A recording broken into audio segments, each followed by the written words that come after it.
ಮೋಕ್ಷಗುಂಡಂ ವಿಶ್ವೇಶ್ವರಯ್ಯನವರು ಕನ್ನಂಬಾಡಿ ಅಣೆಕಟ್ಟನ್ನು ಕಟ್ಟಿದರು. ಸಾಮಾನ್ಯವಾಗಿ ನಾವು ಒಂದು 100 ವರ್ಷ ಯಾರೂ ಮಾಡದೇ ಇರುವಂತ ಒಂದು ದೊಡ್ಡ ಕೆಲಸವನ್ನ ಮಾಡಿದವ್ರನ್ನ ನಾವು ಯುಗ ಪುರುಷ ಅಂತೇಳಿ ಕರಿತೀವಿ. ಆ ರೀತಿಯಾಗಿ ನಾವು ಒಬ್ಬ ಯುಗ ಪುರುಷ ಅಂತೇಳಿ ಕರೆಯೋದಾದರೆ ಅದು ಮೋಕ್ಷಗುಂಡಂ ವಿಶ್ವೇಶ್ವರಯ್ಯನವರು. ಬಿಕಾಸ್ ಕನ್ನಂಬಾಡಿ ಅಣೆಕಟ್ಟನ್ನು ಕಟ್ಟಿದರು. ನಮ್ಮ ಮುಂದೆ ಈ ಶಬ್ದಗಳ ಅಣೆಕಟ್ಟನ್ನು ಕಟ್ಟದಂತಹ ಅನಂತನಾರಾಯಣ ಅವರು ಕೂಡ ಅಂತ ಒಬ್ಬ ಯುಗ ಪುರುಷರು ಅಂತ. ನಾನು ಈ ಸಭಾಂಗಣದಲ್ಲಿ ಸುಮಾರು 500ಕ್ಕಿಂತ ಹೆಚ್ಚು ಪುಸ್ತಕಗಳನ್ನು ಬಿಡುಗಡೆ ಮಾಡಿದ್ದೀನಿ. ನನ್ನದೇ ಸುಮಾರು 75 ಕೃತಿಗಳನ್ನು ಈ ಸಭಾಂಗಣದಲ್ಲೇ ಬಿಡುಗಡೆಯಾಗಿದೆ. ಆದರೆ ಇವತ್ತಿನ ಪುಸ್ತಕ ಬಿಡುಗಡೆ ಕಾರ್ಯಕ್ರಮ ಆ ಎಲ್ಲ ಕಾರ್ಯಕ್ರಮಗಳಿಗಿಂತ ಭಿನ್ನವಾದಂಥದ್ದು ಮತ್ತು ನನಗೆ ನೆನಪಿನಲ್ಲಿ ಇರುವಂಥದ್ದು. ಪುಸ್ತಕ ಬಿಡುಗಡೆ ಮಾಡಲಿಕ್ಕೆ ಭತ್ತೆ ಇದ್ದಿದ್ರೆ ಬಹುಶಃ ಜಾಸ್ತಿ ಭತ್ತೆ ಇವತ್ತೇ ಸಿಗ್ತಿತ್ತು ಅಂತ. ಯಾಕಂದ್ರೆ 4.5 kg ಇತ್ತು ಅಂತ ಪುಸ್ತಕವನ್ನು. ಗೋರುಚ ಅವರಿಗೆ ಅದನ್ನು ಎತ್ಕೊಳ್ಳಿಕ್ಕಾಗಲಿಲ್ಲ. ಅದನ್ನು ನಾವಿಬ್ಬರೂ ಸೇರಿ ಅದನ್ನು ಬಿಡುಗಡೆ ಮಾಡಿದ್ವಿ. ಬಹಳ ಅಪರೂಪದ ಕಾರ್ಯಕ್ರಮ. ನನಗೆ ಶ್ರೀನಿವಾಸನ್ ಅವರು ಮತ್ತು ಪಟಾಭಿ ಅವರು ಬಂದು ಈ ಪುಸ್ತಕದ ಬಗ್ಗೆ, ನಿಘಂಟಿನ ಬಗ್ಗೆ ಹೇಳಿದಾಗ, ಇಷ್ಟು ವರ್ಷ ಇದು ಒಂದು ಕತ್ತಲಲ್ಲಿತ್ತಲ್ಲ, ಇದು ಅದರ ಬಗ್ಗೆ ಬಹಳ ಬೇಸರನೂ ಆಯಿತು, ಹಾಗೆ ಸಂತೋಷನೂ ಆಯಿತು ಅಂತ ಒಂದು ಅದ್ಭುತವಾದಂಥ ಒಂದು ಕೃತಿ ಬೆಳಕು ಕಾಣ್ತಾ ಇದೆ ಅನ್ನೋದ್ರ ಬಗ್ಗೆ ಸಂತೋಷವೂ ಕೂಡ ಆಯಿತು. ನಾನು ಸುಮ್ಮನೆ ಗೌರೂಚ ಅವರು ಮಾತನಾಡಿದ ನಂತರ ಸೋಮೇಶ್ವರ್ ಅವರು ಮಾತಾಡಿದ, ನಾನು ಮತ್ತು ಆರತಿ ಮಾತಾಡ್ತಾ ಇದ್ವಿ. ಈ ಕೃತಿಯ ಬಗ್ಗೆ ಮಾತಾಡಲಿಕ್ಕೆ ಹೆಚ್ಚಿಗೆ ಏನೂ ಅವರು ಉಳಿಸಿರಲ್ಲ. ಅವರು ಇಬ್ಬರೂ ಕೂಡ ಎಲ್ಲ ಸಮಗ್ರವಾಗಿ ವಿಷಯವನ್ನ ಸ್ಪರ್ಶ ಮಾಡಿದ್ದಾರೆ. ನಾನು ಯೋಚನೆ ಮಾಡ್ತಾ ಇದ್ದೆ, ಈ ಗ್ರಂಥವನ್ನ ನಾನು ಹೇಗೆ ಇದನ್ನ ಸರಳೀಕರಿಸಬಹುದು ಅಥವಾ ಅದನ್ನ ಇನ್ನೊಂದಕ್ಕೆ ಹೋಲಿಸಬಹುದು ಅಂತ ಯೋಚನೆ ಮಾಡ್ತಾ ಇದ್ದೆ.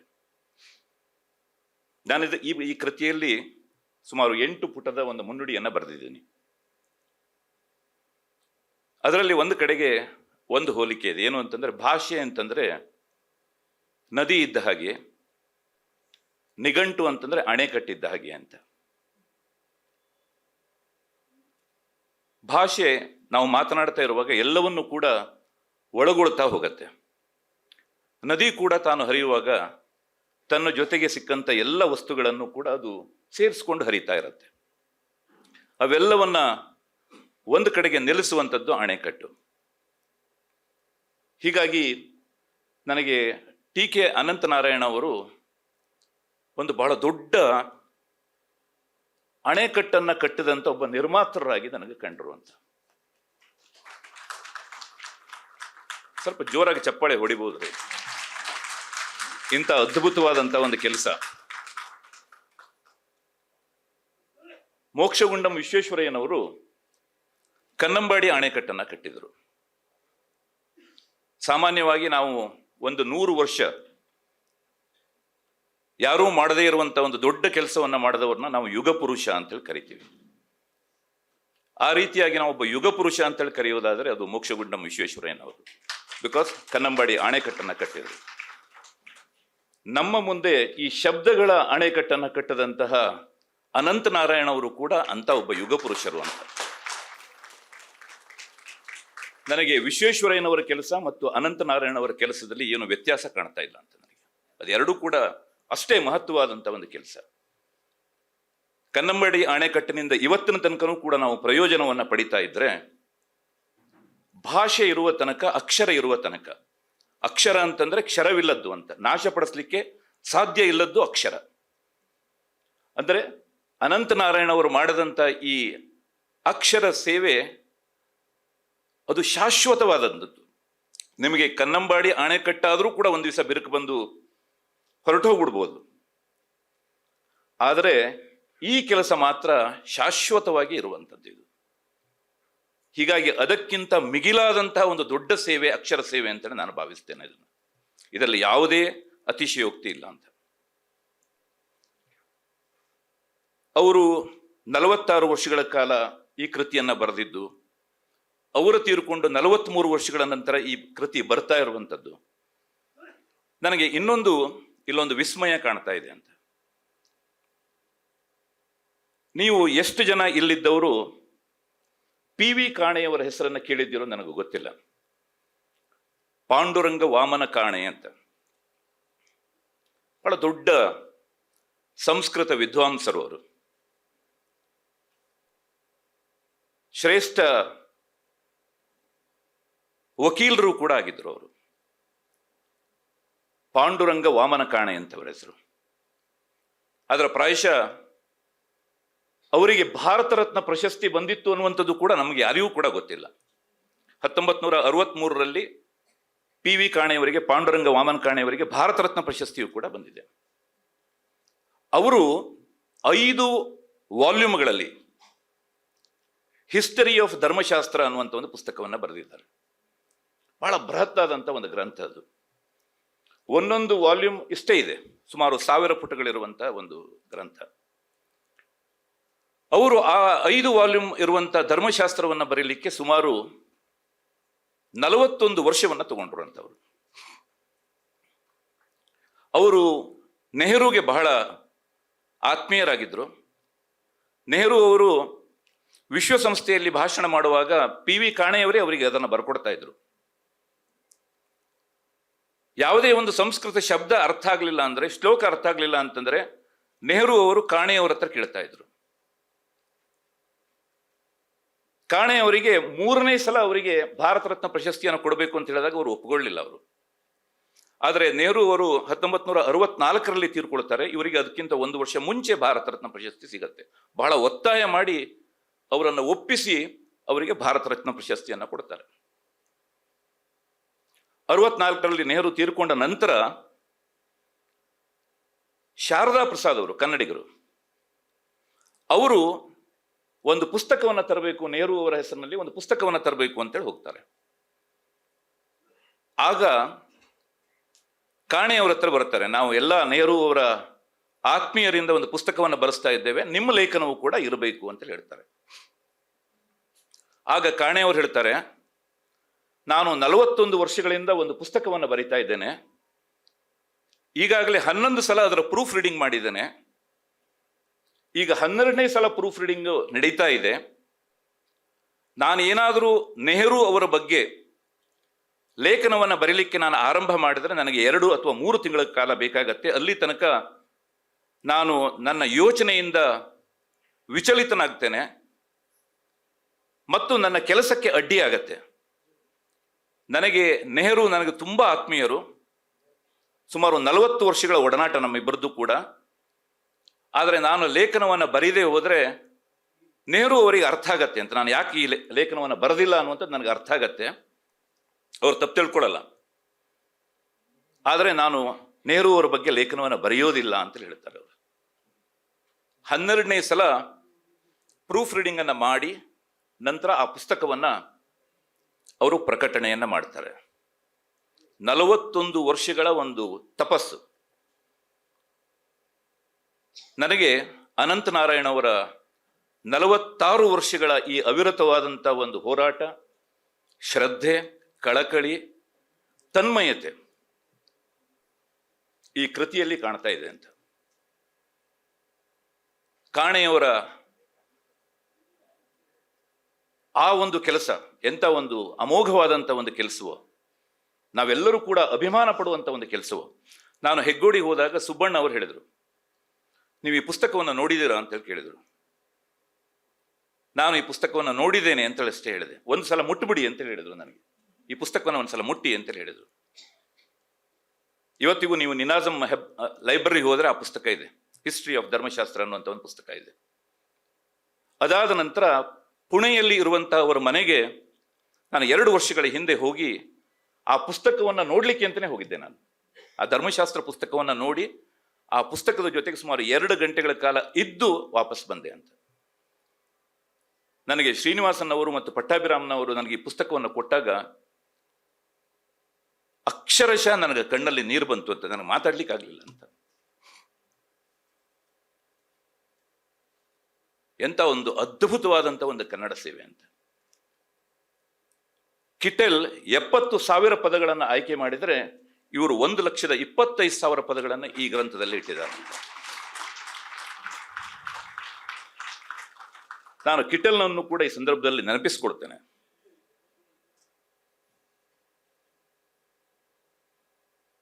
ಜರ್ಮನಿಯಿಂದ ಬಂದಂಥ ಒಬ್ಬ ಪಾದ್ರಿ, ಧರ್ಮ ಪ್ರಚಾರಕ್ಕೆ ಬಂದಂಥ ಒಬ್ಬ ಪಾದ್ರಿ ಮಂಗಳೂರಿನಲ್ಲಿ ಬಂದು ಕನ್ನಡವನ್ನು ಕಲಿತು, ಅವನಿಗೆ ಗೊತ್ತಿದ್ದದ್ದು ಜರ್ಮನ್ ಭಾಷೆ ಬಿಟ್ಟರೆ ಮತ್ತೇನೂ ಬರ್ತಾ ಇರಲಿಲ್ಲ, ಕನ್ನಡವನ್ನು ಕಲಿತು ಸುಮಾರು 21,000 ಹಳ್ಳಿಗಳಿಗೆ ಕಾಲ್ನಡಿಗೆಯಲ್ಲಿ, ಕತ್ತೆ ಮೇಲೆ, ಕುದುರೆ ಮೇಲೆ, ಒಂಟೆ ಮೇಲೆ, ದೋಣಿ ಮೇಲೆ ಸವಾರಿ ಮಾಡಿ ಕಂಡವ್ರನ್ನ ಮಾತಾಡಿಸಿ ಈ ಪದದ ಅರ್ಥ ಏನು ಅಂತ ಕೇಳಿಕೊಂಡು, ಈ ಗಾದೆಗಳ ಅರ್ಥ ಏನು ಅಂತೇಳಿ ತಿಳ್ಕೊಂಡು ಸುಮಾರು 70,000 ಕನ್ನಡ ಪದಗಳಿಗೆ ಅರ್ಥವನ್ನು ಕೊಟ್ಟನಲ್ಲ ಅವನು. ನಾವು ಕನ್ನಡಿಗರ್ರಿ, ನಾವು ಕನ್ನಡಿಗರು, ನಾವು ಏನು ಕೊಟ್ಟಿದ್ದೀವಿ ಅಂತ ಭಾಷೆಗೆ. ಜರ್ಮನ್ನಿಂದ ಬಂದಂಥ ಒಬ್ಬ ಪಾದ್ರಿ, ನೀವು ಅವ್ರನ್ನ ನೋಡಬೇಕು ಅಂತ, ಅವರ ಜೀವನ ಚರಿತ್ರೆಯನ್ನು ಓದಬೇಕು. ಅವರು ಜರ್ಮನಿಯಿಂದ ಒಂದು ಪತ್ರವನ್ನು ಬರೆದ್ರೆ ಇಲ್ಲಿ ತಲುಪಲಿಕ್ಕೆ 4 ತಿಂಗಳಾಗ್ತಾ ಇತ್ತು. ಈ ಡಿಕ್ಷನರಿಯನ್ನು ಮಾಡ್ತಾ ಇರುವಂಥ ಒಂದು ಸಂದರ್ಭದಲ್ಲಿ ಬಾಸಲ್ ಮಿಷನ್ ಅವರು ಜರ್ಮನ್ನಲ್ಲಿದ್ದವರು ಅವರಿಗೆ ವಾರ್ನಿಂಗ್ ಮಾಡ್ತಾರೆ, ಎಚ್ಚರಿಕೆಯನ್ನು ಕೊಡ್ತಾರೆ. ನಾವು ನಿಮ್ಮನ್ನು ಅಲ್ಲಿಗೆ ಕಳಿಸ್ಕೊಟ್ಟಿರುವಂಥದ್ದು ಧರ್ಮ ಪ್ರಚಾರಕ್ಕಾಗಿ, ನೀನು ಅಲ್ಲಿ ಹೋಗಿ ಭಾಷೆ ಬಗ್ಗೆ ನೀನು ಪುಸ್ತಕವನ್ನು ಬರೀತಾ ಇದೀಯಾ ಅಂಥೇಳಿ ಅವರು ವಾಪಸ್ ಕರೆಸ್ಕೊಳ್ತಾರೆ ಅವರನ್ನು. 4 ವರ್ಷ ಅವರು ಜರ್ಮನಿಯಲ್ಲಿರ್ತಾರೆ. ಅಲ್ಲಿ ಕಂಡ ಪಾದ್ರಿಗಳ ಕಾಲನ್ನು ಹಿಡಿದು, ನಾನು ಈಗಾಗಲೇ ಕೆಲವು ಶಬ್ದಗಳನ್ನು ನಾನು ಸಂಗ್ರಹ ಮಾಡಿದ್ದೇನೆ, ದಯವಿಟ್ಟು ನನಗೆ ಅವಕಾಶ ಕೊಡಿ. ನಂತರ ಅವರು ಕಳಿಸ್ಕೊಡ್ತಾರೆ. 4 ವರ್ಷದ ನಂತರ ಮತ್ತೆ ಕಳಿಸ್ಕೊಡ್ತಾರೆ. 4 ವರ್ಷದ ನಂತರ ಮತ್ತೆ ಇವರು ಕನ್ನಡದ ಶಬ್ದವನ್ನ, ಹುಡುಕಾಟವನ್ನ, ಅನ್ವೇಷಣೆಯನ್ನು ಶುರು ಮಾಡ್ತಾರೆ. ಮತ್ತೆ ಈ ಮಧ್ಯದಲ್ಲಿ ಅವರ ಹೆಂಡತಿ ತೀರ್ಕೊಳ್ತಾರೆ. ಹೆಂಡತಿ ತೀರ್ಕೊಂಡಂತ ವಿಷಯ ಅವರಿಗೆ 4 ತಿಂಗಳ ನಂತರ ಗೊತ್ತಾಗತ್ತೆ. ನಂತರ ಮತ್ತೆ ವಾಪಸ್ ಅವರು ಜರ್ಮನಿಗೆ ಹೋಗಿ ಬರ್ತಾರೆ. ಅದಾದ ನಂತರ ಅವರು ನನಗೆ ತಿಳಿದಾಗ 1834ರಲ್ಲಿ ಅವರು ಹುಟ್ಟಿದ್ದು, ತೀರ್ಕೊಂಡಿದ್ದು 1903ರಲ್ಲಿ. ಸುಮಾರು ಒಂದು 71 ವರ್ಷ ಅವರು ಬದುಕಿದ್ದು. ಆ ಮನುಷ್ಯ ಕೊನೆಯ ತನಕನೂ ಕೂಡ ಬಿಡದೆ ಕನ್ನಡದ ನಿಘಂಟನ್ನ ನಮಗೆ ಕೊಡ್ತಾರೆ.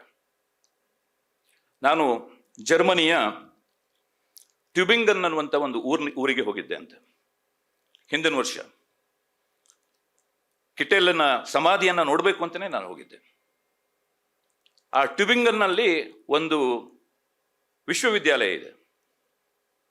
ಆ ವಿಶ್ವವಿದ್ಯಾಲಯದಲ್ಲಿ ಅವರ ಹಸ್ತಪ್ರತಿಯನ್ನ, ಇಡೀ ಹೇಗೆ ಅನಂತನಾರಾಯಣ ಅವರು ಹೇಗೆ ಹಸ್ತಪ್ರತಿಯನ್ನ ಬರೆದಿಟ್ಟಿದಾರಲ್ಲ, ಅದೇ ರೀತಿಯಾದಂಥ ಹಸ್ತಪ್ರತಿಯನ್ನ ಈ ಟ್ಯೂಬಿಂಗನ್ ವಿಶ್ವವಿದ್ಯಾಲಯದಲ್ಲಿ ನಿಮಗೆ 2 ಮಾಳಿಗೆಯ ಕೆಳಗಡೆ, ನೆಲಮಾಳಿಗೆಯಿಂದ 2 ಮಾಳಿಗೆಯ ಕೆಳಗಡೆಗೆ ಭದ್ರವಾಗಿ ಲಾಕರ್ನಲ್ಲಿ 24 ಗಂಟೆಯೂ ಕೂಡ ಈ ಏನು ಎಲೆಕ್ಟ್ರಿಕ್ ಬಲ್ಬ್ ಅಂದ್ರೆ ಮಾಯಿಶ್ಚರ್ ಆಗಬಾರದು, ಯಾವುದೇ ಕಾರಣದಲ್ಲಿ ಮಾಯಿಶ್ಚರ್ ಆಗಿ ಹಾಳಾಗಬಾರದು ಅನ್ನುವಂಥ ಕಾರಣದಿಂದ ಅದನ್ನ ಒಂದು ರೀತಿ ಈ ಕೊಹಿನೂರು ವಜ್ರವನ್ನ ಹೇಗಿಟ್ಟಿದ್ದಾರೋ ಆ ರೀತಿಯಾಗಿ ಅಷ್ಟು ಭದ್ರತೆಯಲ್ಲಿ ಆ ಪುಸ್ತಕವನ್ನ ಇಟ್ಟಿದ್ದಾರೆ.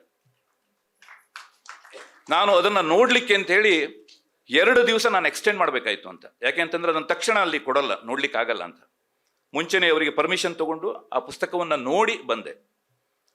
ಆಶ್ಚರ್ಯ ಅಂತಂದ್ರೆ ಆ ಗ್ರಂಥ ಕಾರ್ಯವನ್ನು ಮಾಡುವಾಗ, ನಿಘಂಟಿನ ಗ್ರಂಥ ಕಾರ್ಯವನ್ನು ಮುಗಿಸುವ ಹೊತ್ತಿಗೆ ಕಿಟೆಲ್ ಅವರಿಗೆ ದೃಷ್ಟಿಹೀನವಾಗಿತ್ತು ಅಂತ, ಕಾಣ್ತಾನೆ ಇರಲಿಲ್ಲ ಅಂತ ಅವರಿಗೆ. ಭಾರತದಿಂದ ಅದು ಮುದ್ರಣವಾಗಿ ಜರ್ಮನಿಗೆ ಬರುವ ಹೊತ್ತಿಗೆ, ಆ ಟ್ಯೂಬಿಂಗನ್ ಊರಿಗೆ ಬರುವ ಹೊತ್ತಿಗೆ ಅವರಿಗೆ ಕಣ್ಣು ಕಾಣ್ತಾ ಇರಲಿಲ್ಲ ಅವರಿಗೆ. ಅವರು ಕೂಡ ಆ ಪುಸ್ತಕವನ್ನು ನೋಡಿ ಸ್ಪರ್ಶ ಮಾಡಿ ಅವರು ಕಣ್ಣು ತುಂಬಿಸ್ಕೊಂಡ್ರು, ಸಮಾಧಾನವನ್ನು ಪಟ್ಟುಕೊಂಡ್ರು ಅಂತ. ನನಗೆ ಈ ಪುಸ್ತಕ ಬಿಡುಗಡೆ ಆದಾಗಲೂ ಕೂಡ ಹಾಗೇ ಆಯಿತು ಅಂತ. ನೋಡಿ, ಅನಂತನಾರಾಯಣ ಅವರು 46 ವರ್ಷಗಳ ಕಾಲ ಮಾಡಿದಂಥ ತಪಸ್ಸನ್ನ ಬಹುಶಃ ಅವರು ಮೇಲ್ಗಡೆ ಕೂತ್ಕೊಂಡು ನೋಡ್ತಾ ಇದ್ದಾರೆ ಅಂತ. ಕಿಟೆಲ್ ಯಾವ ರೀತಿಯಾಗಿ ತಾನು ಮಾಡಿದ ಕೃತಿಯನ್ನ ಹೇಗೆ ಅವನಿಗೆ ನೋಡ್ಲಿಕ್ಕಾಗ್ಲಿಲ್ವೋ ಅದೇ ರೀತಿಯಾಗಿ ಅನಂತ ನಾರಾಯಣ ಅವರಿಗೂ ಕೂಡ ನೋಡಿ, ಅವರ ಜೀವಿತ ಕಾಲದಲ್ಲಿ ಅವರಿಗೆ ಮಾಡಲಿಕ್ಕೆ ಸಾಧ್ಯವೇ ಆಗಲಿಲ್ಲ ಅಂತ. ಇದನ್ನ ಆರತಿ ತುಂಬಾ ಚೆನ್ನಾಗಿ ಹೇಳಿದರು. ಇವತ್ತಿನ ಮಕ್ಕಳು ತಂದೆ ಏನನ್ನ ಬಿಟ್ಟು ಹೋಗಿದ್ದಾರೆ, ನನಗೆ ವಿಲ್ಲಲ್ಲಿ ಏನು ಬರೆದಿದ್ದಾರೆ ಅಂತ. ಆದರೆ ಅವರ ಮಕ್ಕಳು ಮಾಡದಂತ ಈ ಕೆಲಸ ನಿಜಕ್ಕೂ ಕೂಡ ನಾವು ಯಾವಜ್ಜೀವ ನೆನಪಿಟ್ಕೊಳ್ಬೇಕು ಅಂತೇಳಿ. ಒಂದು ಮಾನ್ಯುಮೆಂಟಲ್ ವರ್ಕ್ ಅಂತ ಹೇಳ್ತಾರಲ್ಲ, ಇದು ನಿಜಕ್ಕೂ ಕೂಡ ಒಂದು ಮಾನ್ಯುಮೆಂಟಲ್ ಆದಂತ ಒಂದು ವರ್ಕ್. ಶ್ರೀನಿವಾಸನ್ ಅವರೇ, ನೀವು ಎಷ್ಟು ಆಸ್ತಿ ಮಾಡಿದಿರಿ, ಏನ್ ಮಾಡಿದಿರಿ ಅಂತ ಸಂಬಂಧ ಇಲ್ಲ ಅಂತ. ಆದರೆ ನಾನು ನನ್ನ ಅಪ್ಪ ಬರೆದಂತ ನಿಘಂಟನ್ನ ನಾನು ಮುದ್ರಿಸಿದ್ದೇನೆ ಅನ್ನುವಂಥದ್ದೇ ಬಹಳ ದೊಡ್ಡ ಒಂದು ನಿಮಗೆ ಕಿರೀಟ. ಈ ಕಾರ್ಯಕ್ಕಾಗಿ ಕರ್ನಾಟಕ ಪ್ರಶಸ್ತಿಯನ್ನು ಕೊಟ್ಟರೆ ನಿಮಗೇ ಕೊಡಬೇಕು ಅಂತ. ನಿಜಕ್ಕೂ ಕೂಡ ಹೌದು, ಇದ್ರಲ್ಲಿ ಏನು ಇಲ್ವೇ ಇಲ್ಲ ಅಂತ. ನನ್ನಿಂದ ಮಾಡ್ಲಿಕ್ಕಾಗಿದ್ದನ್ನ ಬೇರೆಯವರು ಮಾಡ್ತಾರಲ್ಲ, ಅದು ಸಾಧನೆ ಅಂತ ಅನ್ಸ್ಕೊಳತ್ತೆ. ನನ್ನ ಹತ್ರ ಮಾಡ್ಲಿಕ್ಕೆ ಸಾಧ್ಯ ಆಗಿಲ್ಲ ಅಂತ ಕೆಲಸವನ್ನ ಅನಂತ ನಾರಾಯಣ ಅವರು ಮಾಡಿದ್ದಾರೆ ಮತ್ತು ಅವರ ಮಕ್ಕಳು ಮಾಡಿದ್ದಾರೆ ಇವತ್ತು. ಅಂತ ಅದ್ಭುತವಾದಂಥ ಒಂದು ಕೆಲಸ. ಭಾಷೆ ಅಂತಂದ್ರೆ, ಈ ಜಗತ್ತು ಹುಟ್ಟಿದಾಗ ಮೊಟ್ಟ ಮೊದಲಿಗೆ ಹುಟ್ಟಿದ್ದು ಓಂಕಾರ ಅಂತ ಹೇಳ್ತಾರೆ. ಅಂದ್ರೆ ಅಕ್ಷರ, ಸ್ವರ ಮತ್ತು ಅಕ್ಷರ ಹುಟ್ಟಿದ್ದು. ಬೈಬಲ್ನಲ್ಲೂ ಕೂಡ ಅದನ್ನೇ ಹೇಳ್ತಾರೆ ಅಂತ. ಬೈಬಲಿನ ಮೊದಲ ವಾಕ್ಯ ಏನು ಅಂತಂದ್ರೆ, in the beginning was the word, in the beginning was the word was with the god and the word was the god ಅಂತ. ಅಂದ್ರೆ ಪದಗಳು ಅಂತಂದ್ರೆ ದೇವರು ಅಂತದ್ದು.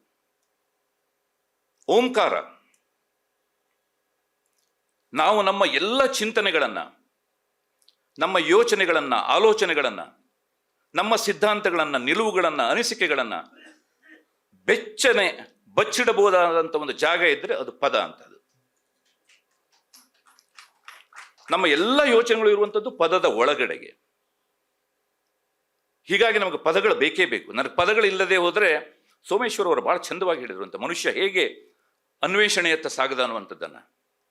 ನಮಗೆ ಪದಗಳು ಇಲ್ಲದೆ ಹೋಗಿದ್ರೆ, ಅಥವಾ ಪದಗಳಿಗೆ ಅರ್ಥ ನಮಗೆ ಆಗದೆ ಹೋಗಿದ್ರೆ, ನಾವು ಏನನ್ನ ಕಮ್ಯುನಿಕೇಟ್ ಮಾಡ್ಲಿಕ್ಕೆ ಸಾಧ್ಯ ಅಂತ? ಇಂಪಾಸಿಬಲ್. ಆದ್ರಿಂದ ಈ ಪದಗಳು ಬಹಳ ಮುಖ್ಯವಾದಂಥದ್ದು. ಅದಕ್ಕೆ ಅರ್ಥ ಕೊಡುವಂಥದ್ದು ಇನ್ನೂ ಮುಖ್ಯವಾದಂಥದ್ದು. ನಿಮಗೆ ಎಷ್ಟು ಜನರಿಗೆ ಗೊತ್ತಿದೆಯೋ ಗೊತ್ತಿಲ್ಲ, ಎರಡನೇ ಮಹಾಯುದ್ಧ ನಡೆದಿದ್ದು ಕೇವಲ ಒಂದೇ ಒಂದು ಪದದಿಂದ. ಒಂದು ಪದದಿಂದಾಗಿ ಎರಡನೇ ಮಹಾಯುದ್ಧ ಆಯಿತು ಅಂತ. ನಿಮಗೆ ಅಮೇರಿಕ, ರಷ್ಯಾ ಮತ್ತು ಬ್ರಿಟನ್ ಒಂದು ಕಡೆಗೆ, ಜಪಾನ್ ಇನ್ನೊಂದು ಕಡೆಗೆ. ನಿಮಗೆ ಈ ಮೂರು ರಾಷ್ಟ್ರಗಳು ಜಪಾನ್ಗೆ ಒಂದು ಆದೇಶವನ್ನು ಕೊಡ್ತವೆ ಅಂತ, ಒಂದು ಡಿಕ್ಲರೇಷನ್ಗೆ ಸಹಿ ಹಾಕಿ ಅಂತ ಹೇಳ್ತಾರೆ.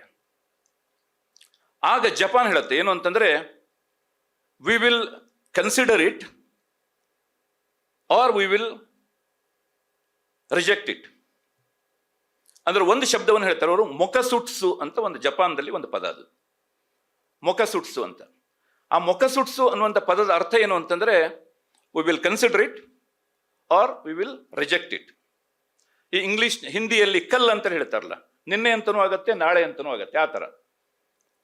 ಆದರೆ ಈ ಬ್ರಿಟನ್, ಅಮೆರಿಕ ಮತ್ತು ರಷ್ಯಾದ ಪತ್ರಕರ್ತರು ಈ ಡಿಕ್ಲರೇಷನ್ ಅನ್ನ ವರದಿ ಮಾಡಲಿಕ್ಕೆ ಬಂದಂತ ಪತ್ರಕರ್ತರು ಏನ್ ಮಾಡ್ತಾರೆ ಅಂತಂದ್ರೆ, ಈ ಮೂರೂ ರಾಷ್ಟ್ರಗಳು ಕೊಟ್ಟಂತ ಡಿಕ್ಲರೇಷನ್ ಅನ್ನ ಜಪಾನ್ದವರು ರಿಜೆಕ್ಟ್ ಮಾಡಿದೆ ಅನ್ನುವಂತ ರೀತಿಯಲ್ಲಿ ಬರೆದು ಬಿಡ್ತಾರೆ ಅಂತ. ಅಂದ್ರೆ ಈ ಬೃಹತ್ ರಾಷ್ಟ್ರಗಳ ಡಿಕ್ಲರೇಷನ್ ಅನ್ನ ರಿಜೆಕ್ಟ್ ಮಾಡಿದೆ ಜಪಾನ್ ಹೇಳೋ ರೀತಿಯಲ್ಲಿ ಬರೀತಾರೆ ಅಂತ. ಮರುದಿವಸವೇ ಜಪಾನ್ ಮೇಲೆ ಅಣುಬಾಂಬ್ ದಾಳಿ ಆಗತ್ತೆ ಅಂತ. ಇವತ್ತಿಗೂ ಕೂಡ ನೆನಪಿಟ್ಟುಕೊಳ್ಳುವಂತಹ ಒಂದು ಶಬ್ದ ಅದು ಮೊಕಸುಟ್ಸು. ಆ ಒಂದು ಶಬ್ದದ ತಪ್ಪು ಅರ್ಥದಿಂದಾಗಿ ನಿಮಗೆ ಮಹಾಯುದ್ಧ ಆಯಿತು, ಜಪಾನ್ ಮೇಲೆ ಅಣುಬಾಂಬ್ ದಾಳಿ ಆಯಿತು ಅಂತ. ಹೀಗಾಗಿ ನಮಗೆ ಪದಗಳು ಬೇಕೇ ಬೇಕು, ಪದಗಳಿಗೆ ಅರ್ಥ ಬೇಕೇ ಬೇಕು, ಚೆನ್ನಾಗಿ ಗೊತ್ತಿರಬೇಕು. ನಾನು ಹೇಳುವಂಥದ್ದು ಒಂದು, ನೀವು ಗ್ರಹಿಸಿಕೊಳ್ಳುವಂಥದ್ದು ಒಂದು ಆದರೆ ಅಲ್ಲಿ ಅನಾಹುತಗಳಾಗತ್ತೆ. ಈ ರೀತಿಯಾದಂಥ ಒಂದು ಅನಾಹುತ ಆಗತ್ತೆ. ಪದಗಳು ಎಲ್ಲೋ ಬಂದು ಹುಟ್ಟಿದ್ದಲ್ಲ, ಅದು ಹೇಗೋ ಹುಟ್ಕೊಂಡಿದ್ದಲ್ಲ, ಅದು ನಮ್ಮ ಬಳಕೆಗೆ ಬೇಕಾದ ರೀತಿಯಲ್ಲಿ ಹುಟ್ಕೊಂಡಂಥದ್ದು. ನನಗೆ YNK ಅವರು ಹೇಳ್ತಾ ಇದ್ರು, ಪದಗಳನ್ನ ನಾವೇ ಹುಟ್ಟಿಸಬೇಕು, ನಾವೇ ಅದನ್ನ ಸೃಷ್ಟಿಸಬೇಕು, ನಾವೇ ಅದನ್ನ ಟಂಕಿಸಬೇಕು ಅಂತ ಹೇಳ್ತಾ ಇದ್ರು. ಈಗ ರೇಡಿಯೋ ಅನ್ನುವಂಥ ಒಂದು ಶಬ್ದ, ಸ್ವಲ್ಪ ನೀರು ಕುಡಿ. ರೇಡಿಯೋ ಅನ್ನುವಂಥ ಶಬ್ದ ಇದೆ, ನಮಗೆ ಎಲ್ಲರಿಗೂ ಕೂಡ ಚೆನ್ನಾಗಿ ಗೊತ್ತಿದೆ.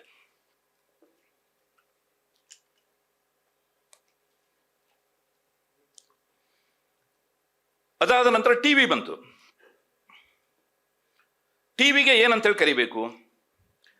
ಇವತ್ತಿಗೂ ಕೂಡ ಬಹಳ ಜನ ಅದನ್ನು ತಪ್ಪಾಗಿ ಹೇಳ್ತಾರೆ, ದೂರದರ್ಶನ ಅಂತ ಹೇಳ್ತಾರೆ. ಟಿವಿ ಅಂದ್ರೆ ದೂರದರ್ಶನ ಅಲ್ಲ, ಅದು ಒಂದು ಚಾನಲ್ ಅಷ್ಟೇ. ದೂರದರ್ಶನ ಅನ್ನುವಂಥದ್ದು ಒಂದು ಚಾನಲ್. YNK ಅವರು ಒಂದು ಶಬ್ದವನ್ನ ಹೇಳಿದ್ರು, ಏನು ಅಂತಂದ್ರೆ, ಅದು ರೇಡಿಯೋ ಆಗೋದಿದ್ರೆ ಇದನ್ನ ಯಾಕೆ ನಾವು ನೋಡಿಯೋ ಅಂತೇಳಿ ಹೇಳಬಾರದು ಅಂತ. ಬಹಳ ಸರಳವಾಗಿದೆ ನೋಡಿ, ಅಪ್ಪಟ ಕನ್ನಡವಾದಂಥ ಶಬ್ದ, ನಿಮ್ಗೆ ಹೇಳಿದ ತಕ್ಷಣ ಗೊತ್ತಾಗತ್ತೆ ಅದು ರೇಡಿಯೋ ಇದ್ದಾಗ ಇದು ನೋಡಿಯೋ. ಹಾಗೆ ಈ ರೀತಿಯಾದಂಥ ಶಬ್ದಗಳು ನಮ್ಮ ಮಧ್ಯೆನೇ ಹುಟ್ಟುಕೊಂಡಿದ್ದು ಅಂತ ಇದು.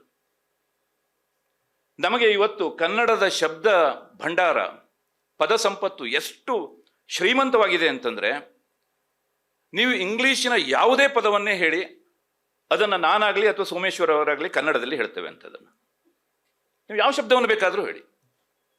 ನಾವು ಕನ್ನಡದಲ್ಲಿ ನಮಗೆ I don't know Kannada, I can understand Kannada, I can't speak Kannada ಅಂತೆಲ್ಲ ಈ ಬೆಂಗಳೂರಿನ ಕನ್ನಡದವರು ಹೇಳ್ತಾರಲ್ಲ. ನೀವು ಹೇಳಿ ಅಂತ ಯಾವ ಶಬ್ದವನ್ನು ಬೇಕಾದರೂ ಹೇಳಿ, ಅದಕ್ಕೆ ಸರಿಯಾದಂಥ ಕನ್ನಡ ಶಬ್ದ ಇದೆ. ಈ ಉದಾಹರಣೆಗೆ ನಮ್ಮಲ್ಲಿ ಈಗ ಕೆಲವು ವರ್ಷಗಳ ಹಿಂದೆ ವ್ಯಾಕ್ಯೂಮ್ ಕ್ಲೀನರ್ ಬಂತು. ಎಲ್ಲರ ಮನೆಗಳಲ್ಲೂ ಕೂಡ ವ್ಯಾಕ್ಯೂಮ್ ಕ್ಲೀನರ್ ಬಂತು. ಅವಾಗ ಈ ವ್ಯಾಕ್ಯೂಮ್ ಕ್ಲೀನರ್ಗೆ ಏನಂತೇಳಿ ಹೆಸರಿಡೋದು ಅನ್ನುವಂಥದ್ದು ಒಂದು ಜಿಜ್ಞಾಸೆ ನಮ್ಮ ಸುದ್ದಿ ಮನೆಯಲ್ಲಿ. ನಾವು ಪ್ರತಿ ದಿವಸವೂ ಕೂಡ ಇದ್ರ ಜೊತೆಗೆ, ಪದಗಳ ಜೊತೆಗೆ ನಾವು ಆಟ ಆಡುವಂಥವ್ರು. ಏಕಾಏಕಿ ಯಾವುದೋ ಒಂದು ಹೊಸ ಶಬ್ದ ಬಂದ್ಬಿಡತ್ತೆ, ಅದನ್ನು ಕನ್ನಡಿಗರಿಗೆ ಅರ್ಥ ಆಗುವ ರೀತಿಯಲ್ಲಿ ಅದನ್ನು ಕನ್ನಡೀಕರಿಸಬೇಕಲ್ಲ. ಹೀಗಾಗಿ ನಾವು ಕನ್ನಡದ ಶಬ್ದಗಳನ್ನ, ಕನ್ನಡದ ಪದಗಳನ್ನ ಆಗಾಗ ಪ್ರತಿನಿತ್ಯವೂ ಕೂಡ ಟಂಕಿಸ್ತಾನೆ ಇರ್ತೀವಿ ನಾವು ಸುದ್ದಿ ಮನೆಯಲ್ಲಿ. ನಮಗೆ ಈ ವ್ಯಾಕ್ಯೂಮ್ ಕ್ಲೀನರಿಗೆ ಏನು ಹೇಳಬೇಕು ಅನ್ನುವಂಥದ್ದು ಗೊತ್ತಾಗದೆ ಕೊನೆಗೆ ಒಂದು ಶಬ್ದವನ್ನ ಅದಕ್ಕೆ ಬಳಕೆಯಲ್ಲಿ ತಂದ್ವಿ ಅಂತ. ಏನಂತಂದ್ರೆ ಹೀರು ಪೊರಕೆ ಅಂತ. ನೋಡಿ, ನಿಮಗೆ ವ್ಯಾಕ್ಯೂಮ್ ಕ್ಲೀನರ್ನಲ್ಲಿ ಇಲ್ಲದೆ ಇರುವಂತ ಒಂದು ಧ್ವನಿ ಮತ್ತು ಅರ್ಥ ಈ ಪದದಲ್ಲಿದೆ. ಅದು ಹೀರ್ಕೊಳ್ಳುತ್ತೆ ಮತ್ತು ಅದೊಂದು ಪೊರಕೆ. ಅದು ನಿಮಗೆ ವ್ಯಾಕ್ಯೂಮ್ ಕ್ಲೀನರ್ಗಿಂತ ಚಂದವಾಗಿ ಅದು ಅರ್ಥ ಆಗತ್ತೆ ಅಂತ. ಹೀರು ಪೊರಕೆ. ಈಗ ಕಾನ್ಫಿಡೆನ್ಸ್ ಅನ್ನುವಂಥ ಒಂದು ಶಬ್ದ ಇದೆ ಇಂಗ್ಲಿಷ್ನಲ್ಲಿ. ಅದರಲ್ಲಿ ನಾವು ಆತ್ಮವಿಶ್ವಾಸ ಅಂತ ಹೇಳ್ತೀವಿ ನಾವು. ನಿಮಗೆ ಮನುಷ್ಯನಿಗಿಂತ ದೊಡ್ಡದು ಯಾವುದು ಅಂತಂದ್ರೆ ಆತ್ಮ, ದೇಹಕ್ಕಿಂತ ಯಾವ್ದು ದೊಡ್ಡದು ಅಂತಂದ್ರೆ ಆತ್ಮ. ನಿಮಗೆ ಈ ಕಾನ್ಫಿಡೆನ್ಸ್ ಅನ್ನುವಂಥ ಶಬ್ದದಲ್ಲಿ ಆತ್ಮ ಅನ್ನುವಂಥದ್ದಿಲ್ಲ, ಅಲ್ಲಿ ಸೋಲ್ ಅನ್ನುವಂಥದ್ದಿಲ್ಲ ಅಲ್ಲಿ. ಆದ್ರೆ ಆತ್ಮವಿಶ್ವಾಸ ಅನ್ನುವಂಥ ಶಬ್ದದಲ್ಲಿ ಅದೆಲ್ಲವೂ ಕೂಡ ಇದೆ. ನಿಮಗೆ ಈಗ ಕಾನ್ಫಿಡೆನ್ಸ್ಗಿಂತ ಅದ್ಭುತವಾದಂಥ ಒಂದು ಅರ್ಥ ಯಾವುದು ಅಂತಂದ್ರೆ ಆತ್ಮವಿಶ್ವಾಸ, ಆತ್ಮಬಲ. ಹೀಗಾಗಿ ಕನ್ನಡದಲ್ಲಿ ನೀವು ಎಷ್ಟೆಲ್ಲ ಒಳ್ಳೆಯ ಶಬ್ದಗಳಿದೆ, ಎಷ್ಟು ನಾವು ಪರಿಣಾಮಕಾರಿಯಾಗಿ ನಾವು ಸಂವಹನ ಮಾಡಬಹುದು, ನಾವು ಮಾತುಕತೆಯನ್ನು ಮಾಡಬಹುದು, ಬರಿಬಹುದು. ನನಗೆ ಇತ್ತೀಚೆಗೆ ನಾನು ಒಂದು ಪುಸ್ತಕವನ್ನು ಅನುವಾದ ಮಾಡ್ತಾ ಇದ್ದೆ. ನಮ್ಮ ಹಿರಿಯರ ಬಗ್ಗೆ ಹೇಳ್ತಾ ಇದ್ರು, ನೀವು ಅಥವಾ ಗೋರುಚ್ ಅವರು ಹೇಳ್ತಾ ಇದ್ರು, ಹಳೆಯ ಶಬ್ದಗಳು ಇವತ್ತು ಸಿಗ್ತಾ ಇಲ್ಲ ಅಂತ. ನಾನು ಒಂದು ಮೇರಿ ಕೋಮ್ ಅವರು ಬರೆದಂಥ ಒಂದು ಆಟೋಬಯೋಗ್ರಫಿಯನ್ನು ಟ್ರಾನ್ಸ್ಲೇಟ್ ಮಾಡ್ತಾ ಇದ್ದೆ. ಆ ಆಟೋಬಯೋಗ್ರಫಿಯ ಟೈಟ್ಲು ಅನ್ಬ್ರೇಕೇಬಲ್ ಅಂತದ್ರ ಹೆಸರು. ಇನ್ನೊಂದು 5 ನಿಮಿಷ ಜಾಸ್ತಿ ತಗೊಳ್ತೀನಿ. ಅನ್ಬ್ರೇಕೇಬಲ್ ಅನ್ನುವಂಥ ಒಂದು ಅದರ ಟೈಟ್ಲು. ಕನ್ನಡದಲ್ಲಿ ಅದನ್ನು ಏನು ಹೇಳೋದು, ಅನ್ಬ್ರೇಕೇಬಲ್ಗೆ ಏನಂತ ಹೇಳೋದು ಬಹಳ ಕಷ್ಟ ಅಂತ. ಏನೇ ಹೇಳಿದ್ರು ಕೂಡ ಅದು ಟೈಟ್ಲಿಗೆ ಸರಿಯಾಗಿ ಹೋಗ್ತಾ ಇರಲಿಲ್ಲ. ಅದು ಮೇರಿ ಕೋಮ್ ಅನ್ಬ್ರೇಕೇಬಲ್ ಏನಂತ ಹೇಳೋದು. ಈ ನನಗೆ ಬೀಚಿ ಅವರದ್ದು ಒಂದು ಪ್ರಸಿದ್ಧವಾದಂಥ ಒಂದು ಮಾತಿದೆ. 300 ಪುಟಗಳ ಪುಸ್ತಕವನ್ನ 3 ದಿನಗಳಲ್ಲಿ ಬರೆದು ಅದಕ್ಕೆ ಯಾವ ಹೆಸರಿಡಬೇಕು ಅಂತ 3 ತಿಂಗಳ ಯೋಚಿಸಿ ಕೊನೆಗೆ ಗೊತ್ತಾಗದೆ 300 ಪುಟಗಳು ಅಂತ ಹೆಸರಿಟ್ಟೆ ಅಂತ. ಹಾಗೇನೆ ನನಗೆ ಏನು ಹೆಸರಿಡಬೇಕು ಅನ್ನುವಂಥದ್ದು ಗೊತ್ತೇ ಆಗ್ತಿರ್ಲಿಲ್ಲ. ಕೊನೆ ನಮ್ಮ ತಾಯಿ ಹತ್ರ ಮಾತಾಡ್ತಾ ಇರುವಾಗ ಅದು ಇದು ಎಲ್ಲ ಮಾತಾಡಿದೆ. ಅಂದ್ರೆ ನೀ ಏನು ಬರಿತಾ ಇದೀಯ ಅಂತ ಕೇಳಿದ್ಲು. ನಾನು ಹಿಂಗೆ ಮೇರಿ ಕೋಮ್ ಪುಸ್ತಕವನ್ನು ಬರಿತಾ ಇದ್ದೀನಿ ಅಂತೆಲ್ಲ ಕೇಳಿ ಅವಳದ್ದೆಲ್ಲ ಕತೆ ಎಲ್ಲ ಹೇಳಿದ ನಂತರ ಅವಳು ಬಹಳ ಗಟ್ಟಿಗಿತ್ತಿ ಕಣಯ್ಯ ಅಂತಂದ್ಲು ಅವಳು. ನಾನು ಅದೇ ಹೆಸರನ್ನೇ ಇಟ್ಟೆ ಅಂತ, ಗಟ್ಟಿಗೆತ್ತಿ ಅಂತ.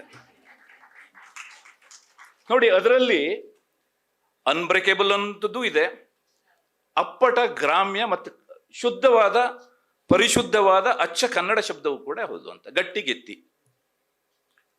ನಿಮಗೆ ಈ ತರದ ನೀವು ಯಾವುದೇ ಒಂದು ಶಬ್ದವನ್ನ ಹೇಳಿ, ಇಂಗ್ಲಿಷಿನ ಶಬ್ದ ಹೇಳಿ, ಅದಕ್ಕೆ ಕನ್ನಡದಲ್ಲಿ ಅರ್ಥ ಇದೆ, ನಮ್ಮಲ್ಲಿ ಇದೆ. ಇಲ್ಲ ಅಂತಂದ್ರೆ ನನಗೆ ಗೊತ್ತಿಲ್ಲ ಅಂತಷ್ಟೇ. ಅದು ಅನಂತನಾರಾಯಣ ಅವರ ಶಬ್ದಾರ್ಥ ಕೋಶದಲ್ಲಿ ಸಿಕ್ಕೇ ಸಿಗತ್ತೆ ನಿಮಗೆ. ನನಗೆ ಗೊತ್ತಿಲ್ಲ ಅಂತ ಹೇಳಿದ ಮಾತ್ರಕ್ಕೆ ಕನ್ನಡದಲ್ಲಿ ಇಲ್ಲ ಅಂತಲ್ಲ, ಕನ್ನಡದಲ್ಲಿ ಇದೆ, ಕನ್ನಡದಲ್ಲಿ ಅದಕ್ಕೆ ಶಬ್ದ ಇದ್ದೇ ಇದೆ.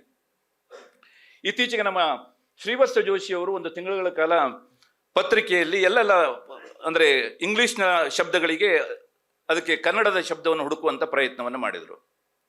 ಎಷ್ಟು ಒಳ್ಳೆಯ ಪ್ರತಿಕ್ರಿಯೆ ಬಂತು ಅಂತಂದ್ರೆ ಅದಕ್ಕೆ ನಿಮಗೆ ಎಲ್ಲ ಪದಗಳಿಗೂ ಕೂಡ ಕನ್ನಡದಲ್ಲಿ ಒಳ್ಳೆ ಅರ್ಥ ಇದೆ ಅದರಲ್ಲಿ.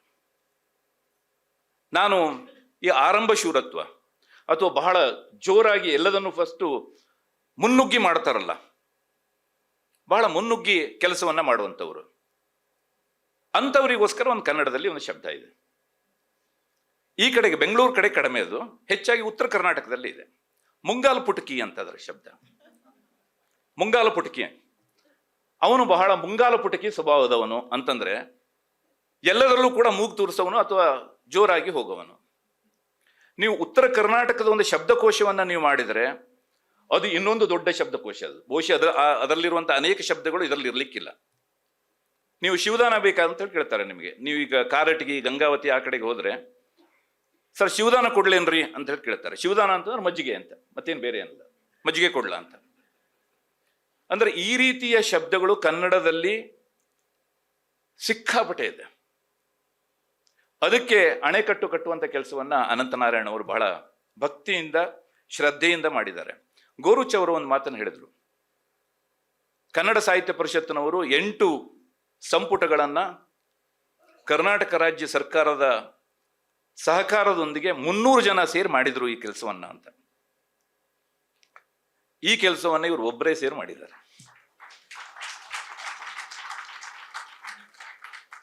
ಅದಕ್ಕೆ ಎಷ್ಟು ದುಡ್ಡು ಖರ್ಚಾಯ್ತೋ ಗೊತ್ತಿಲ್ಲ ಸರ್ಕಾರದಿಂದ. ಈಗ RTA ಹಾಕಿ ಕೇಳಬೇಕು ಅಷ್ಟೇ. ಆದರೆ ಇವರು ತಮ್ಮದೇ ಕೆಲಸವನ್ನ ತಮ್ಮ ಕೈಯಿಂದ ದುಡ್ಡು ಹಾಕಿ, ಮತ್ತೆ ನಾನು ಇವ್ರ ಹತ್ರ ಕೇಳಿದೆ, ಶ್ರೀನಿವಾಸನ್ ಅವ್ರ ಹತ್ರ, ಸರ್ ಇದಕ್ಕೆ ಪುಸ್ತಕಕ್ಕೆ ಎಷ್ಟಾಗತ್ತೆ ಅಂತ. ಅದಕ್ಕೆ ಎಷ್ಟೋ ಆಗತ್ತೆ ಸರ್ ಅಂತ ಹೇಳಿದ್ರು. ಮತ್ತೆ ಹೇಗೆ ಮಾರಾಟ ಮಾಡ್ತೀವಿ? ಫ್ರೀಯಾಗಿ ಕೊಡ್ತೀವಿ ಅಂತ ಹೇಳಿದ್ರು. ಅಂದ್ರೆ ಇದು ಕನ್ನಡಿಗರ ಮನೆಗೆ ಹೋಗಬೇಕು, ಅವರ ಮನೆಯಲ್ಲಿ ಇರಬೇಕು. ಎಂತ ಒಂದು ಉದಾತ್ತವಾದಂಥ ಒಂದು ಆದರ್ಶ ಅಂತ ಇದು. ನಮ್ಮ ತಂದೆಯವರ ಕೃತಿ ಎಲ್ಲರ ಮನೆಯಲ್ಲಿ ಇರಬೇಕು. ಆ ಮೂಲಕವಾಗಿ ಅದು ಭಾಷೆ ಹಾಗೆ ಮುಂದೆ ಮುಂದೆ ಮುಂದಕ್ಕೆ ಹೋಗ್ತಾ ಹೋಗಬೇಕು.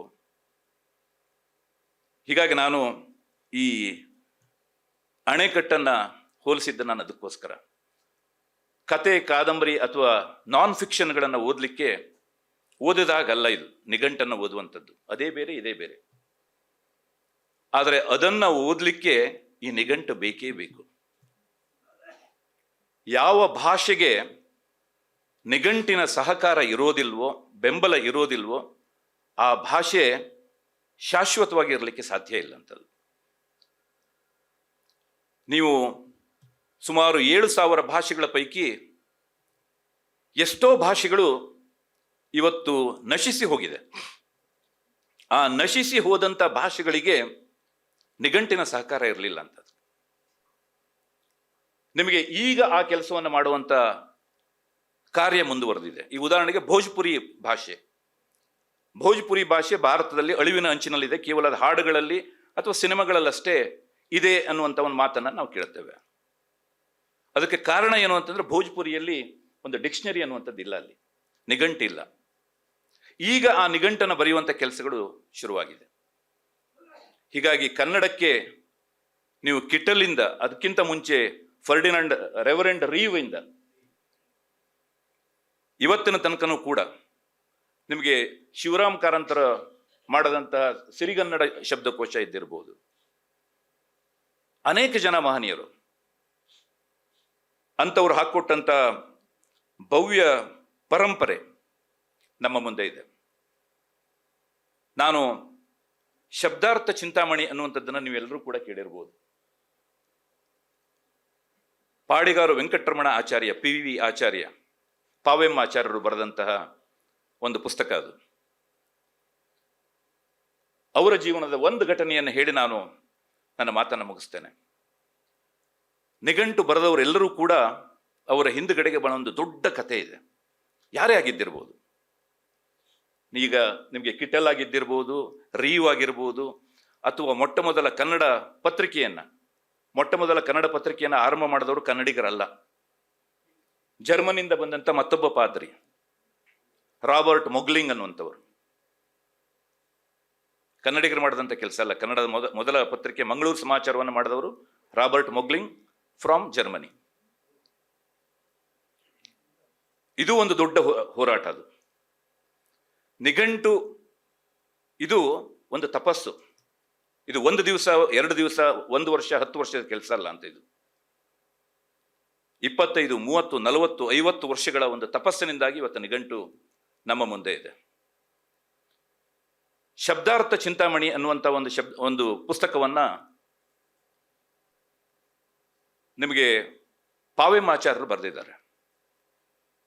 ನಿಮಗೆ ಪ್ರತಿ ಕಸ್ತೂರಿ ಸಂಚಿಕೆಯಲ್ಲಿ 2 ಪುಟಗಳ ಅಷ್ಟು ಆ ಅರ್ಥ ಬರ್ತಾ ಇತ್ತು ಅಂತ. ನಿಮಗೆಲ್ಲ ಇವರಿಗೆಲ್ಲರಿಗೂ ಕೂಡ ಚೆನ್ನಾಗಿ ಗೊತ್ತಿರುತ್ತೆ. ಅವರು ಸಂಯುಕ್ತ ಕರ್ನಾಟಕ ಆಫೀಸಲ್ಲಿದ್ದರು.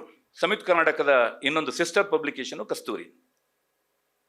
ಅವರು ಹಿರಿಯೂರಿಗೆ, ಕುಂದಾಪುರಕ್ಕೆ, ಕುಮಟಾಕ್ಕೆ, ಭಟ್ಕಳಕ್ಕೆ, ಗೋಕಾಕಿಗೆ, ಘಟಪ್ರಭಕ್ಕೆ, ಯಾದಗಿರಿಗೆ, ಚಿಂಚೋಳಿಗೆ, ಕರ್ನಾಟಕದ ಹಳ್ಳಿಗಳಿಗೆ ಅವರು ಶನಿವಾರ ಭಾನುವಾರ ಅವರಿಗೆ ರಜೆ ಇದ್ದಾಗ ಬಸ್ ಹತ್ತಿ, ಕೆಂಪು ಬಸ್ಸನ್ನು ಹತ್ಕೊಂಡು ಒಂದು ಶಬ್ದದ ಅರ್ಥವನ್ನ ಅಥವಾ ಒಂದು 10 ಶಬ್ದಗಳ ಅರ್ಥವನ್ನ ಒಂದು ಪಂಡಿತರ ಹತ್ರ ಕೇಳಬೇಕು ಅಂತೇಳಿ ಅವರು ಹೋಗ್ತಾ ಇದ್ರು. ಅದಕ್ಕೆ ವಾಪಸ್ ಬಂದು ಅವರಿಗೆ ಸುಮಾರು ಒಂದು 18 ರೂಪಾಯಿ, 20 ರೂಪಾಯಿ, 22 ರೂಪಾಯಿ ಖರ್ಚಾಗ್ತಾ ಇತ್ತು. ಅದನ್ನು ಸಂಯುಕ್ತ ಕರ್ನಾಟಕ ಆಫೀಸಿಗೆ ತಗೊಂಡೋಗಿ ಕೊಡೋರಂತ. ನಾನು ಬಸ್ ಚಾರ್ಜಿಗೆ, ಊಟಕ್ಕೆ, ಅದಕ್ಕೆಲ್ಲ ಖರ್ಚಾಗಿದೆ, 21 ರೂಪಾಯಿ ಖರ್ಚಾಗಿದೆ, ಕೊಡಿ ಅಂತ. ನಿಮಗೆ ಮ್ಯಾನೇಜ್ಮೆಂಟ್ ಕೇಳ್ತಿತ್ತು, ನಿಮಗೆ ಯಾರು ಹೇಳಿದ್ರು ಅಲ್ಲಿಗೆ ಹೋಗ್ಲಿಕ್ಕೆ ಅಂತೇಳಿ? ಯಾರು ಹೇಳಿದ್ರು?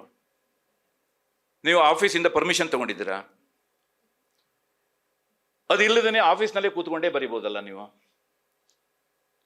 ಈ ರೀತಿಯಾದಂಥ ಒಂದು 10 ಪ್ರಶ್ನೆಗಳನ್ನು ಹಾಕಿ ಕೊನೆಗೂ ಕೂಡ ಅವರಿಗೆ 21 ರೂಪಾಯಿ ಕೊಡ್ತಿರ್ಲಿಲ್ಲ ಅವರಿಗೆ. ಆದರೆ ಅವರು ಮುಂದಿನ ವಾರ, ಮುಂದಿನ ಇಶ್ಯೂಗೆ ಇನ್ನೊಂದು ಶಬ್ದಗಳನ್ನ, ಅದರ ಅರ್ಥವನ್ನು ಹುಡುಕಬೇಕು ಅಂತೇಳಿ ಮತ್ತೆ ಪ್ರವಾಸಕ್ಕೆ ಹೋಗ್ತಾ ಇದ್ರು ಅವರು. ಹಾಗೆ ಪ್ರವಾಸಕ್ಕೆ ಹೋಗುವಾಗ ಹೆಂಡತಿಯ ಬಳೆಯನ್ನ, ಸರವನ್ನ ಅಡ ಇಟ್ಟು ಅವರು ಆ ರೀತಿಯಾದಂಥ ಒಂದು ಪುಸ್ತಕವನ್ನು ಬರೆದಂಥವ್ರು. ನಾನು ಇವತ್ತಿಗೂ ಕೂಡ ಆ ಪುಸ್ತಕ ಇದೆ, ನನ್ನ ಟೇಬಲ್ ಮೇಲಿದೆ. ಬೆಳಿಗ್ಗೆ ಎದ್ದ ತಕ್ಷಣ ಒಂದ್ಸಲ ಆ ಪುಸ್ತಕಕ್ಕೆ ಹಣೆ ಹಚ್ಚಿ ನಮಸ್ಕಾರ ಮಾಡಿ ಉಳಿದ ಕೆಲಸವನ್ನು ನಾನು ಮಾಡ್ತೇನೆ. ಅಂಥ ಒಂದು ಪುಸ್ತಕವನ್ನ, ಹಣೆ ಹಚ್ಚಿ ನಮಸ್ಕರಿಸುವಂಥ ಒಂದು ಪುಸ್ತಕವನ್ನು ದಯವಿಟ್ಟು ನಮಗೆ ಅನಂತನಾರಾಯಣ ಅವರ ಮಕ್ಕಳು ಈಗ ದಯಪಾಲಿಸಿದ್ದಾರೆ. ಇದು ನಮ್ಮ ಮನೆಯಲ್ಲಿ ನಾವು ನಿತ್ಯ ಪೂಜೆ ಮಾಡುವಂತಹ ಒಂದು ಅಪರೂಪದ ಪವಿತ್ರವಾದಂಥ ಒಂದು ಗ್ರಂಥ. ಅದನ್ನು ನಾವು ಆರಾಧಿಸೋಣ, ಪೂಜಿಸೋಣ, ಯಾವತ್ತೂ ನಮ್ಮ ಜೊತೆಗೆ ಇಟ್ಕೊಳ್ಳೋಣ. ಕನ್ನಡ ಪದ ಸಂಕುಲ ಹೀಗೆ ವೃದ್ಧಿಯಾಗಲಿ. ಎಲ್ಲರಿಗೂ ಧನ್ಯವಾದಗಳು.